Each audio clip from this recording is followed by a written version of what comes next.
Here's how to fix all of the remaining problems with the extreme gear. I know people want the extreme gear to feel like riders, and I believe that's 100% a necessity.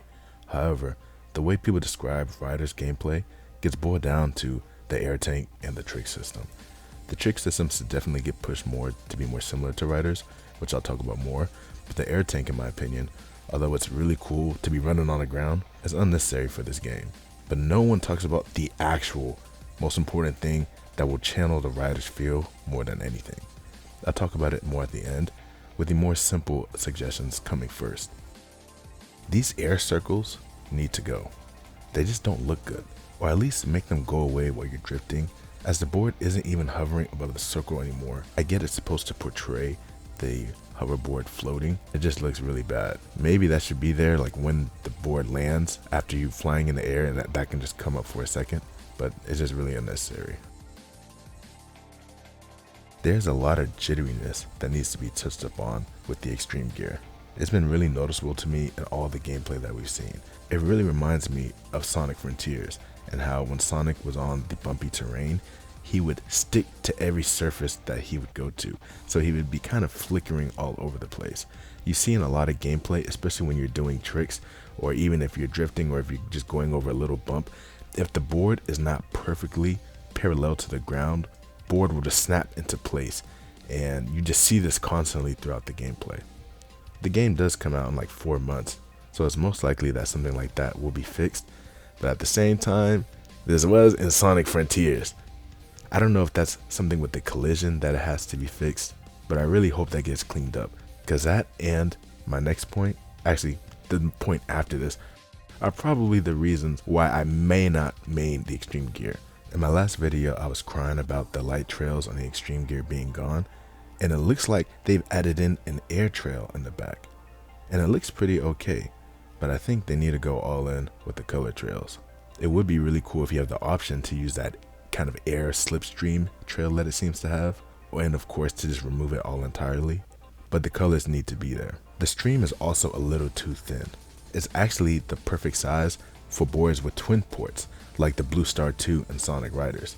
But if you're gonna have just one big port on the back, then it needs to be bigger and thicker and look more like that flatter beam rather than this tiny little port. Overall, I'm really happy to see this air trail, and it's a great sign for colors to be in the game, and I'm super excited for the future. I'm not going to get too in depth over the trick system. You can just watch my first video I made on Sonic Crossworlds, which was all about the trick system. Unfortunately, it aged incredibly well, especially considering like randomly like 4 months later, there's the big Sonic Twitter discourse about the trick animations looking a little weird. And I was like, dog, I saw that frame 1. What's going on? Y'all didn't watch my video. Y'all should have been watching. But if you didn't watch it, I'll just do a quick little summary on how I would like the trick system to be fixed in this game. 1, you should be able to fail tricks. Even if failing just makes you lose out on the boost reward with no other movement penalty, as this stops trips from being annoyingly mashy, which might not be a problem now, but in a few years it's going to be annoying to just keep rotating the stick blindly every single time you get in the air. And it allows the skill ceiling to be increased while not being too punishing. Next, the trick speed should be momentum based rather than being based on what gadget you're using. Right now, everybody's tricks is at a default speed, and then you use a gadget to speed those tricks up, but that just doesn't look good or feel good.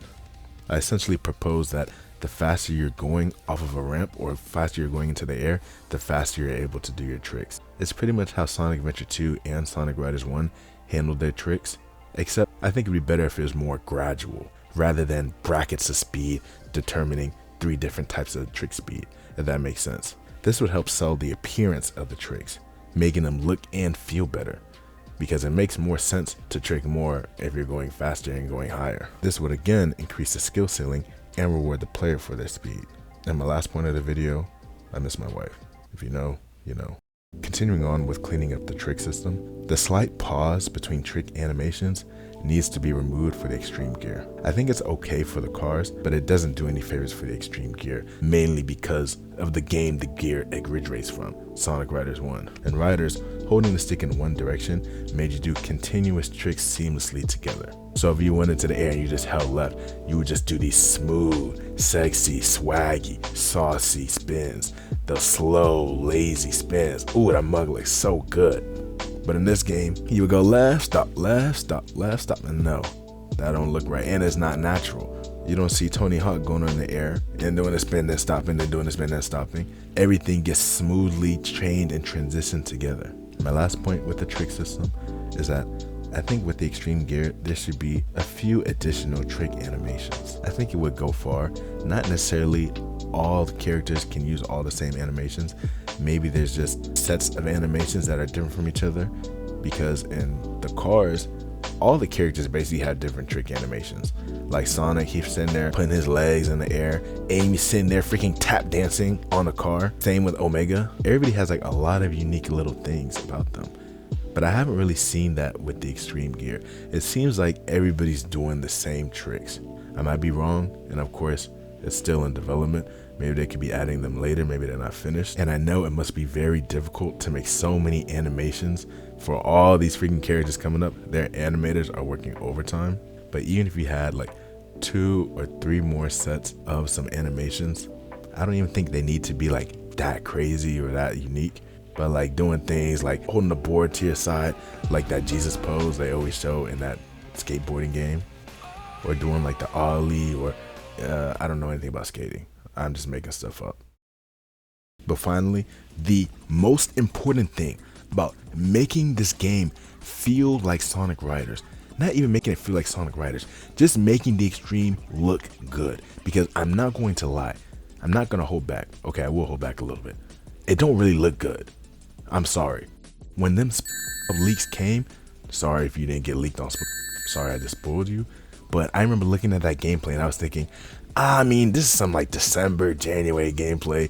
I mean, I know it looks kind of messy, or like even some of the earlier Extreme Gear stuff, like just the turning, it didn't look that right. But I was like, yeah, that's early. And then we're seeing all this stuff and it's low key like pretty similar. And it's all because the game does not sell the movement well at all. I know everybody compares it to skateboarding. That's what you naturally think is a skateboard, but in reality it's a surfboard. You're surfing on the wind, and on a surfboard that's not how you move. Because the waves are propelling you forward while surfing, you really have no control over your acceleration or your speed, so you're constantly having to make micro adjustments along the way. And when you look at all the movements that the surfer is doing, you see he's doing all of that because he's maintaining his balance. And balance is what's not emphasized enough in Crossworlds. I'm going to go step by step, comparing Crossworlds and Sonic Riders 1 and 2 in regards to their slight turning, their hard turning, their slight drifting, and their hard drifting, and see what changes need to be made in order to correctly emphasize this surfboard movement. One thing that's important to keep in mind is the fact that the speed of the gameplay really changes how much they sell the animations. At the higher speeds, it honestly doesn't look too bad when they're making these turns and where they're drifting. But at the lower speeds, really we've only seen, I think, just the Sonic speed. It's like the bare minimum that we've seen so far. But I can imagine that at the normal speed and at the high speed, it's going to look even worse. Because at the regular Sonic speed, some of the animations just don't look very good. One of the overlying features of the turning in Crossworlds is that they try to emphasize the responsiveness of the extreme gear. Just like with the cars, as soon as you hold stick to the right, you immediately start going to the right. As soon as you go left, you immediately start going to the left. When in reality, a surfboard does not move like that. It takes, after you start making the turn, then it'll kind of like sway into it while you have to maintain your balance at the same time. If you just automatically turn right, then you're most likely gonna fall or you'll flip over or whatever. You kind of have to be very gradual with a lot of your movement. And I can understand why maybe they'd want to prioritize responsiveness, because on paper, responsiveness is good and having a delay is bad, right? But that's not always the case, because one, if you give it that immediate feedback from turning to the left, one, it doesn't look natural. And two, one of the strengths of something like a surfboard is that once you actually get into the turn, you can make very sharp movements which I think gives great gameplay variety as well. You can either be in the car, where as soon as you turn the steering wheel to the left, you start turning. Maybe you're not turning as sharp, but you have that immediate feedback, that immediate responsiveness because you are in a vehicle. Or you can go into the extreme gear, where when you turn, maybe you don't get that immediate feedback, but wait a little bit, then it kicks in. It's just like drifting, I guess. You have the outside drifters that as soon as you start to drift, maybe you get pushed outside a little bit and then you go sharply inside.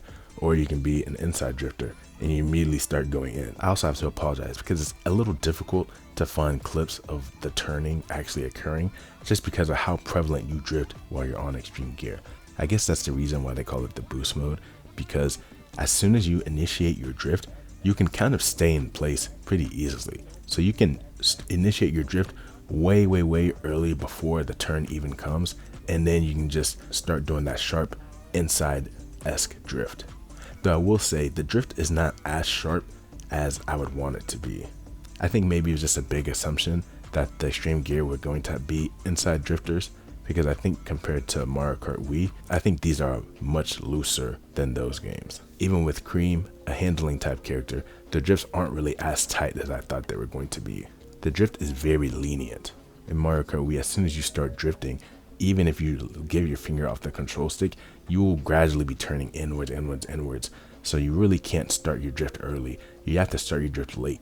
In Crossworlds, you can start your drift earlier than you do as an outside drifter, and you can still drift super late if you want to.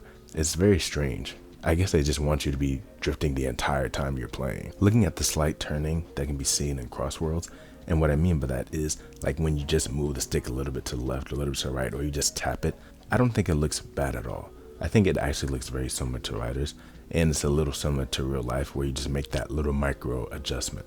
I have no issue with the animation, though I do think that it shouldn't give you, especially at higher speeds, there's absolutely nothing wrong with it. But you do move a little bit more than you would in Riders or on a surfboard in real life. At high speeds, you can't really notice as much, just because just any small micro adjustment at high speed is going to have a bigger impact on the direction that you're going.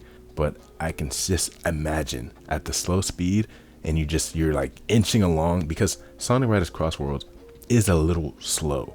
The high speed, if I were to compare like 50cc, 100cc, 150, 200, I would say the supersonic speed looks to be like 180cc. That's kind of what it looks like. It looks like right underneath. Everything looks like a little bit underneath the equivalent CC in Mario Kart. So if you're at that bottom speed and you're literally just chugging along, I can see just making a little micro adjustment will just look out of proportion for the little movement that you're doing on your extreme gear. I feel very similarly about the harder turns in Crossworlds as well. When you kind of get into when you hold the stick for a little bit longer and he gets into that lean, I think it does look really good. And I actually like it better than what they do in Sonic Riders Zero Gravity. In Zero Gravity, what happens is that when you first get into the turn, you're getting into like a really like deep lean pose. Like, you know, of course you're balancing against the board, and the longer you hold the turn, the deeper that pose gets. And then he finally starts to swerve into that turn. And I think that's really good. However, the way they do it in Crossworlds, I think is fine. And I would actually like for this pose to be with the drifting pose instead, or at the very least, like the final stage of the drifting pose. I say this because with how drifting works in Crossworlds, I feel like there's not going to be many instances where you're really holding the stick for that long.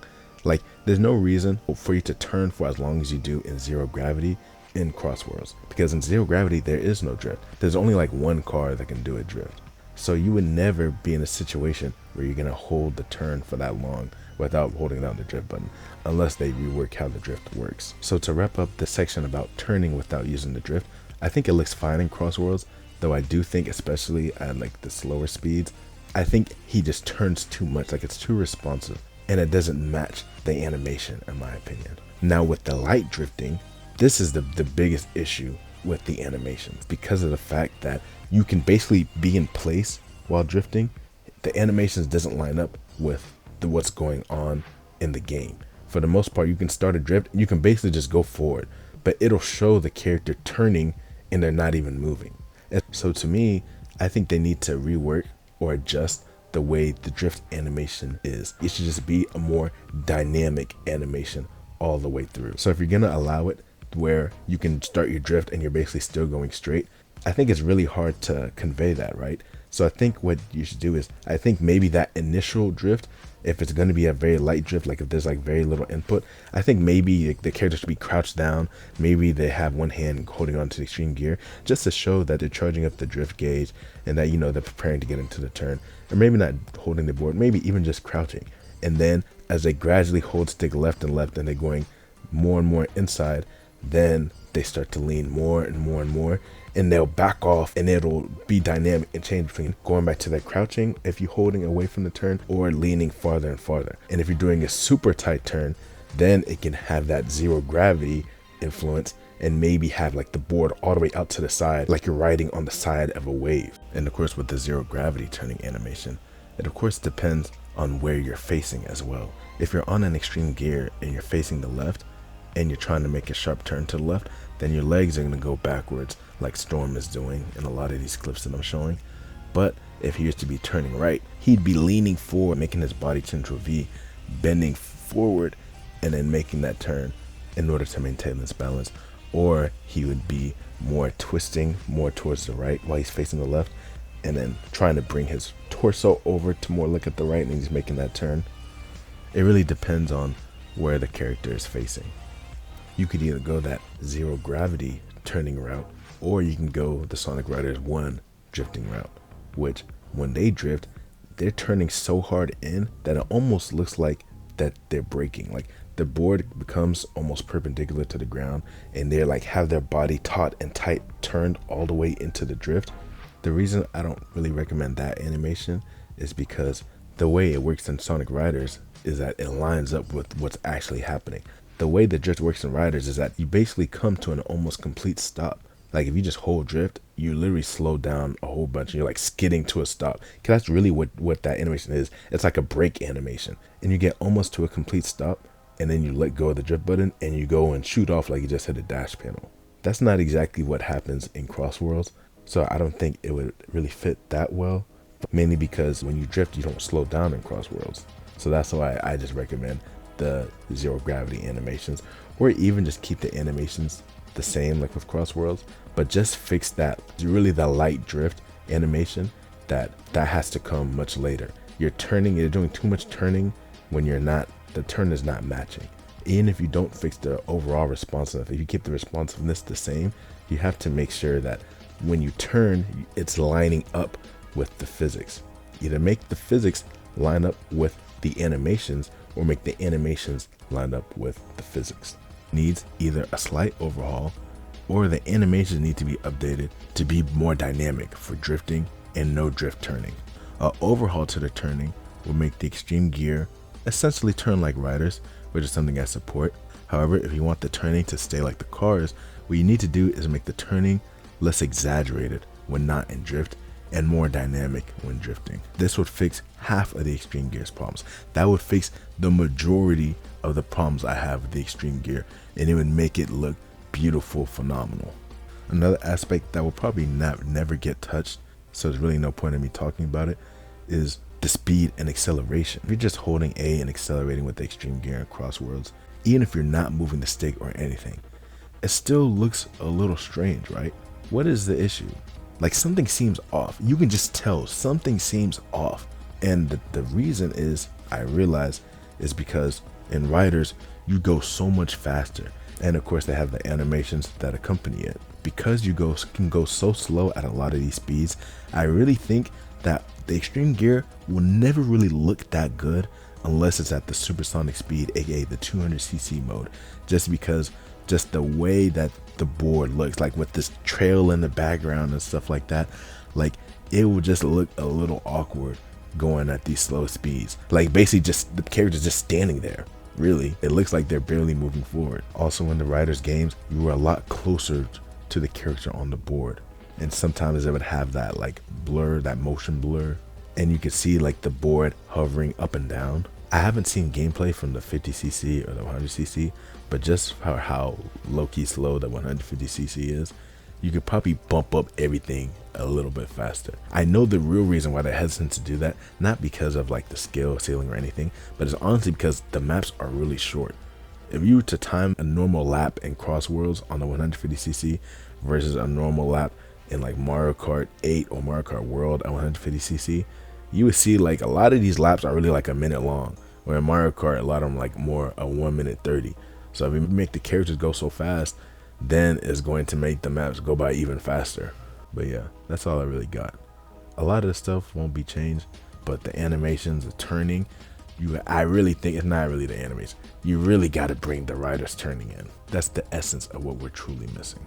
Thank you for listening. Zaijian.